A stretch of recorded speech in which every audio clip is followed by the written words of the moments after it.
MMA Oddsbreaker, ladies and gentlemen, on the other end of the phone line, and doing me a huge favor. Well, actually, Mike Constantino is doing me a huge favor, getting Jim Miller on the phone line with us because I know Jim is done doing media. He's tired of it. He's had enough. All the talking is over. It's time for the action. Jim, how you feeling? I'm feeling good. Feeling good. I've read a couple of different press releases, or not press releases, but a couple of different media sources that were like, it's a little bit more aggressive toned than you normally are. Usually you're very laid back, you're very quiet, you're very, not saying you're disrespectful this time, but you're a very respectful fighter. It's all about the battle and the warriorship, but this time you kind of got a little ire about you. What's going on? I don't know. I'm just fired up. Just fired up and excited to go in there and be able to do what I've been training to do. It hasn't been that long since the Lozon fight, but I'm just anxious to punch him. But there's nothing against Pat Healy, right? It wasn't like Pat said something or something happened from his camp. There's nothing like that. It's just you're ready to go. Yeah, no. He's a very talented guy. I have a ton of respect for him. It's just that I really, really enjoy fighting. And I find sometimes some guys, they almost seem like they don't want to be there, but I really do. I really enjoy and that's one of the things that really sets you apart kind of from the other guys in the weight class is that my craft. You enjoy actually being in there. You actually want to be in there as much as possible. And getting just.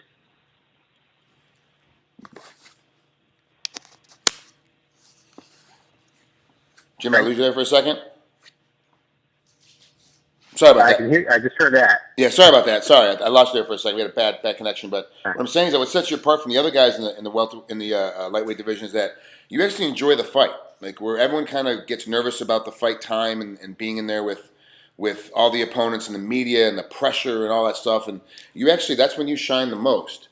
Why is that? Why is it the fight week that you seem to be better than you are during training camp?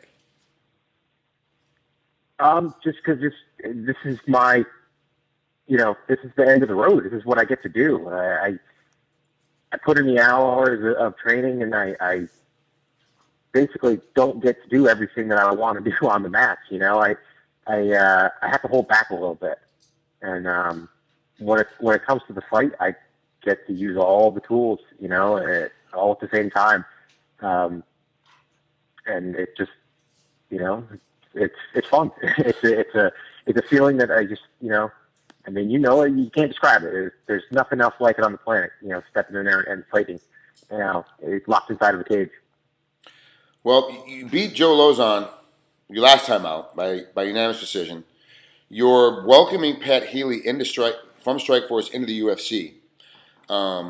He's fought more than you have. 29-16 is his record. And yours is 22-4. But you're both so severely experienced.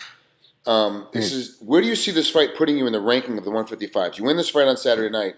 What's that put you next? What's going to happen for you? Are you now a top two contender? Is this gonna push you back into the echelon to kind of get back in for the title hunt, or what's going to happen? I hope so. I'm putting on, making a statement and putting on a great show and great display of my skills, and depending on how good I do at that, it really all depends. You gotta impress people. You gotta make yourself relevant, and make that relevancy kind of stick with you after the fight, so they keep talking about you. And I had a taste of that with the Lozon fight, so I'm anxious to have a sub or knockout of the year, not fight of the year. So if I can do what I'm supposed to do and do what I'm capable of doing, I think I'll be right up there, right in contention. Now, speaking of keeping yourself relevant and being a fan favorite, Chael Sonnen has talked himself into 2 back-to-back title fights and a stint as a tough coach. How frustrating is it for a guy like you who battles all the time? You stick in your weight class, you do what you're told, you say your P's and Q's, you're very respectful to the upper management, and you kind of get looked over and kind of passed over when it comes time for bigger opportunities, bigger marketing opportunities. It's not really frustrating. He's doing his thing, and I'm doing mine. And, he's successful at it, and I respect that. I don't need it as a fight fan. I don't need to hear those things. I just want to see guys fight. And so that's what I do. I just come out here to fight, I like I said, I don't need the pageantry to get excited about a fight. I can watch fights and see guys' skills and be excited about a matchup. And so I basically play the game that I want to see. So really, it's not frustrating at all or anything like that. Everybody follows this path. So I'm just following mine. All right, well, I got 3 more things for you before we get out of here. Give me a pick. Belcher and Bisping. How do you think that fight's going to break down? I think Bisping is going to win that one. He's got great movement on his feet.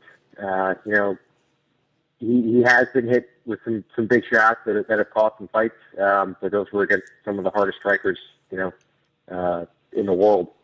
But I think he's got great movement. He's going to be able to elude Belcher and beat him up with the 1-2, stuff like that.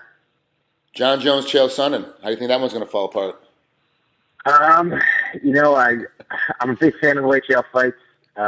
He's tough as hell. I mean, the first fight with Anderson was awesome. I was not expecting that, him to be able to do that. And I think he can do it to John, but it's just, the cards are going to have to lay perfect for him to do it. And I don't know if that's going to happen. I think Jones is just too rangy and too unorthodox in his strikes, and I think he's going to catch Chael with something funky, and hurt him. Now, when are you going to approach the UFC about helping you market your own brand of beer? I don't know. Every time I interview you, this question's always going to be put in front of you because I want to know when I can start walking my grocery store and buying Jim Miller beer. That's my question. You need to get a little bit of backing, and the Fertittas understand how to make they used to own microbreweries. They used to own Gordon Beers, so they know how to make it happen. So it's a perfect fit for you to be one of their brands. It's something I've been, going over and talking to some people about. But yeah, we'll hopefully have the ball rolling, soon. So it's definitely something I want to do. Yeah, I know you have a severe passion for it, and the thing is that I don't think very many people know that you don't drink. Like, you don't like to drink. Like, you have a couple, but you're not like a guy that likes to sit around and drink. But you make beer and you make wine, so it's very. You do it because you have a passion for it, not because you want to be cheaper in how you get hammered.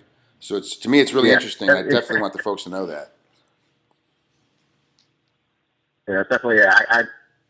I usually 1 or 2, and that's about it. Yeah, it's funny. I assumed like everybody else that because you make your own beer, that he must be drinking all the time, whatever. Like, no, I give it away. Just let my friends have it. It's fun. Yeah. So, all right, Jim. Well, good luck this Saturday. Thanks for coming on here. I know that it's winding down. It's fight week, and you're tired of doing the meeting. You get ready to be done. So I definitely have fun on Saturday. I'll be watching at home on pay-per-view, and we'll talk to you soon. All right. Talk to you later, buddy. Bye, bud.